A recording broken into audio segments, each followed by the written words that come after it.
అందరికీ జై భీమ్. నమస్కారం. ఈరోజు మీతో ఒక ఆసక్తికరమైన విషయం షేర్ చేసుకోవటం కోసం మీ ముందుకు రావడం జరిగింది. చాలా దేశాల్లో ఈ రైల్వేస్ని గవర్నమెంట్ నిర్వహించదు, ప్రైవేట్ కంపెనీలే నిర్వహిస్తాయి.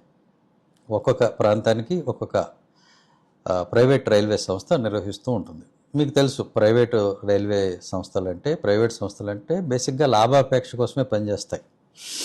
అలానే జపాన్ దేశంలో ఒక హొకైడో ఐలాండ్ అని చెప్పి ఒక ద్వీపం ఉంది. దానిలో క్యూ షిరటాకి అనే రైల్వే స్టేషన్. ఆ రైల్వే స్టేషన్లో ఎక్కేవాళ్ళు దిగేవాళ్ళు చాలా తక్కువ మంది అయిపోయారు.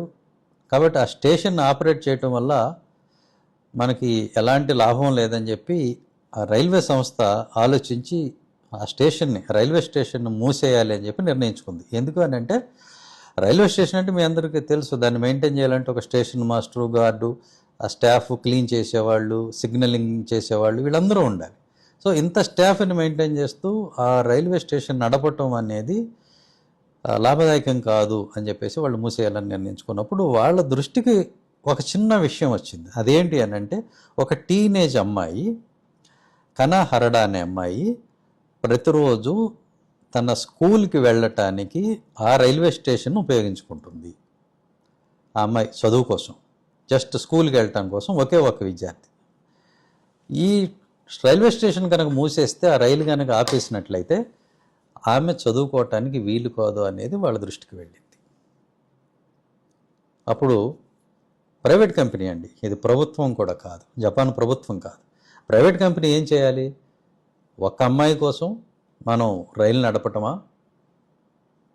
ఆమె చదువుకోకపోతే ఏం నష్టం వస్తుంది దేశానికి? చదివి ఆవిడ ఉద్ధరించేదేముంది? చదివి మన కంపెనీకి ఏమన్నా పనిచేస్తుందా? అసలు ఆమె బాగా చదువుతుందో లేదో మనకు తెలియదు. ఆమెకి అవుట్ ఆఫ్ 10 ఎన్ని వస్తున్నాయో కూడా తెలియదు. అట్లాంటి ఆమె కోసం మనం ఎందుకు రైలు నడపాలి అని ఆలోచన చేయలే. డాక్టరో ఇంజనీర్ అవుతుందో, లేకపోతే అమెరికా వెళ్ళి గ్రీన్ కార్డు సంపాదిస్తుందో లేదో అని ఇట్లాంటి ఆలోచనలు ఏమి చేయలేదు వాళ్ళు సింపుల్గా ఏం ఆలోచించారంటే, సరే ఈ అమ్మాయి చదువుకోవాలి కాబట్టి, ఈ అమ్మాయి చదువుకోవటం అనేది జపాన్ సమాజానికి మంచిది కాబట్టి, ఆ చదువుకి ఒక విలువ అనేది ఉంది కాబట్టి, ఆ విలువను గుర్తించి కేవలం ఆ ఒక్క అమ్మాయి కోసం అని చెప్పి ఆ రైల్వే స్టేషన్ని, ఆ లైన్లో నడిచేటువంటి ఆ ట్రైన్ని వాళ్ళు ఆపరేట్ చేశారు. అట్లా ఎంతకాలం? ఆ అమ్మాయి హై స్కూల్ చదువు పూర్తయ్యేంత వరకు, 2016 వరకు కూడా ఆ రైల్వే స్టేషన్ ఓపెన్లో ఉంచి అంతమంది సిబ్బందికి జీతాలు ఇచ్చి ఆ రైలు నడిపి ఆమె చదువు పూర్తయిన తర్వాత మూసేశారు. సో దీనివల్ల మీకేమర్థం అవుతుంది? చదువుకి ఒక సమాజం ఇచ్చే విలువని బట్టి ఆ సమాజంలో జరిగే అభివృద్ధి ఆధారపడి ఉంటుంది. జపాన్ ఎంత డెవలప్డ్ కంట్రీయో మనం కొత్తగా చెప్పుకోవాల్సిన అవసరం లేదు. ఎందుకు వాళ్ళంత ముందుకెళ్ళారంటే ఒక రీజన్ లేకుండా కాదు. కారణం ఏంటంటే, ఒకరు చదువుకోకపోతే ఏమవుతుంది? ప్రభుత్వం బాధ్యత ఏమిటి? చదువు చెప్పటం అంతే తప్ప ఇలా రైళ్లు వేసి రైల్వే స్టేషన్లు నడిపించి ఎక్కడి నుంచి వస్తాయి డబ్బులు, దారపోసేయటం కాదు అనేటువంటి సోంబేర్లు, సన్నాసులు లేకపోవటం వల్ల. అందరూ చదువుకోవాలి, చదువు ముఖ్యం అని గుర్తించిన దేశాలు, అలా బోధించే వాళ్ళు ఉన్న దేశాలు ఈరోజు ముందుకు పోతున్నాయి. మీరు చైనా కనుక చూసుకుంటే హ్యూజ్ లైబ్రరీస్, పెద్ద పెద్ద లైబ్రరీస్ ఉంటాయి. అందులో డిజిటల్ బుక్స్ ఉంటాయి, మామూలు పుస్తకాలు ఉంటాయి. అలాగే డెవలప్ చెందిన ఏ కంట్రీకైనా మీరు చూడండి, ఏ కంట్రీకైనా వెళ్ళండి, అక్కడ పెద్ద లైబ్రరీలు ఉంటాయి. చదువుకునే వాళ్ళకి ప్రోత్సాహం ఉంటుంది, చదువే వాళ్ళకి ముఖ్యం. జపాన్లో అయితే ఈ మతం గురించి విపరీతంగా బోధించే వాళ్ళు ఎవరు ఉండరు. చైనాలో అయితే దేవుడు ఉన్నాడు లేడనే విషయం కూడా ఎవరు చెప్పరు, మంచి చెడు ఉన్నాయని చెప్తారు అంతవరకు. కాబట్టి ఆ దేశాలు అంత అభివృద్ధి చెందినాయి అంటే దానికి కారణం ఒక చదువు మీద ఉన్నటువంటి ఒక గౌరవం, శ్రద్ధ, ఆ దేశ పౌరులకి, చిన్నపిల్లలకి ఇచ్చేటువంటి విలువ, దాని మీదనే ఆ దేశ అభివృద్ధి ఆధారపడి ఉంటుంది. అలాగే ఆయన ఈ పాటికైనా క్షమాపణ చెప్తాడేమో, కొద్దిగా ఆయనలో సంస్కారం కానీ విచక్షణ కానీ మిగిలిందేమో నేను అనుకున్నా, గరికపేట అనే ఆయనకి. కానీ అలాంటిది ఏమి లేదని తేలిపోయింది. కాబట్టి అతనికి గౌరవం ఇవ్వటం కూడా అనవసరం. ఒక విషం నింపుతున్నాడు సమాజంలో. అంటే చిన్నపిల్లలు చదువుకోకుండా ఏం చేయాలండి? మీకు కాళ్ళు పడుతూ మీ ఇంట్లో ఇల్లు ఊడుస్తూ మీ అంట్లు తోముతూ మీ సేవలో తరించిపోవాలా? లేకపోతే గొడ్ల కాడుంటూ పొలాల్లో పనిచేస్తూ ఇలా ఉండాలా? అదేనా మీ ఉద్దేశం? గుడ్డు గురించి ఆయన మాట్లాడతాడు. గుడ్ అనేది పౌష్టికాహారం, దానిలో 7-8 గ్రాముల ప్రోటీన్ ఉంటుంది. సైన్స్ ఏం చెబుతుంది?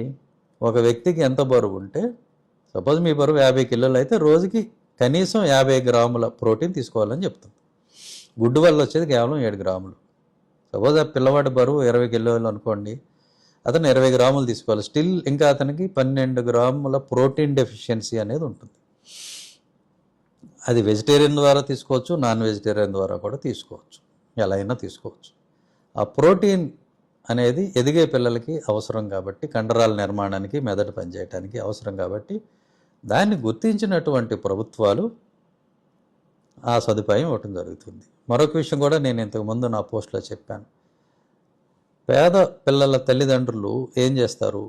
పిల్లలకి అన్నం పెట్టి, పుస్తకాలు ఇచ్చి, యూనిఫామ్ ఇచ్చి స్కూల్కి పంపే స్తోమత లేని వాళ్ళు, ప్రభుత్వం కనుక ఆ పని చేయకపోతే వాళ్ళు ఏం చేస్తారు? ఆ పిల్లల్ని కూలికి పంపుతారు. ఎలాగో చదివించలేకపోతున్నాం కదా అని ఎక్కడో చోట పనికి పెడతారు. ఆ పని చేస్తూ చేస్తూ అతని జీవితంలో ఏం ఎదుగుతాడు? ఏమీ అవడు. అలా పనివాడిగానే మిగిలిపోయి ఇంకొక పనివాడిని కానీ సమాజానికి ఇంకో పనివాడిని అందజేసేసి తను చనిపోతాడు, లేకపోతే అమ్మాయి చనిపోతుంది. ఇదే జరిగేది. అంటే ఆయన కావాల్సింది కూడా ఇదేనేమో.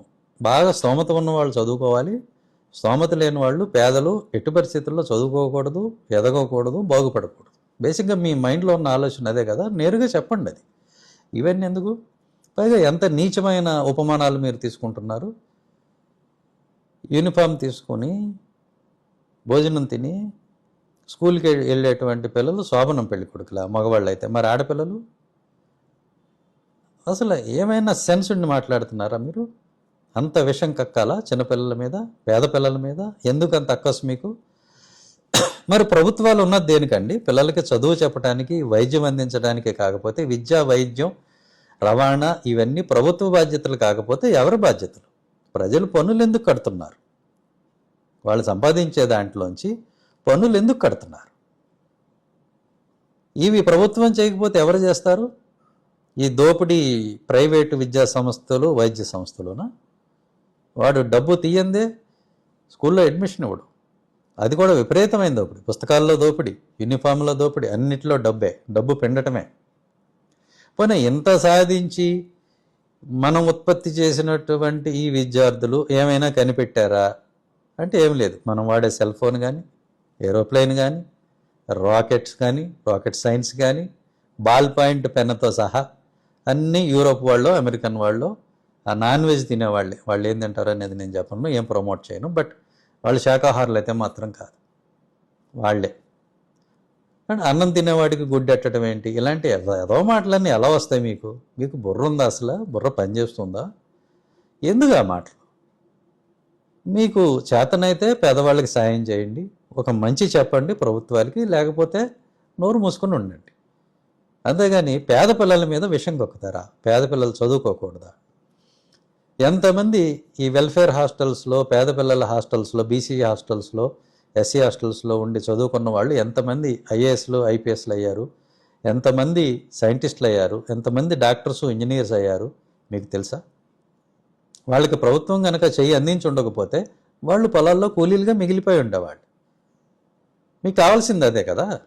మీ ఆలోచన అది నేరుగా చెప్పండి. ఏదైనా కూడా ఎందుకు ఇంత విషం కక్కడం చిన్నపిల్లల మీద? మీరు విషం కక్కింది ఒక కులం మీద, ఒక మతం మీద కాదు, అన్ని కులాలు, అన్ని మతాల మీద, ముఖ్యంగా అధిక సంఖ్యలో ఉన్న పేద హిందూ పిల్లల మీద కూడా మీరు విషం కక్కారు. కాబట్టి ఇప్పటికైనా మీరు క్షమాపణ చెప్పండి, అది మంచిది. అంతేకాదు, మీరు ఏదో మొన్న ఎక్కడో చూశాను, మీరు బెదిరిస్తున్నారు అందరినీ, నేను ఇక ప్రవచనాలు చెప్పనని. దేశానికి ఎలాంటి నష్టం లేదు. మీరు ఇలాంటి విషయాలే కనుక చెప్పదలుచుకుంటే దేశానికి ఎలాంటి నష్టం లేదు. పైగా మీరు ఎంత త్వరగా చాలించుకుంటే దేశానికి అంత మంచిది. ఎందుకంటే ఇప్పుడే చూసాం, మీకు ఆ వార్త లింక్ కూడా పెడతాను, మీరు ఇప్పుడు విజువల్స్లో కూడా చూశారు. అది ప్రైవేటు రైల్వే కంపెనీ అండి, గవర్నమెంట్ కూడా కాదు. వాళ్ళ దేశానికి చెందిన ఒక పిల్ల, ఆమె చదువుకుని ఏమవుతుందో కూడా తెలియదు, బాగా చదువుతుందో లేదో కూడా తెలియదు.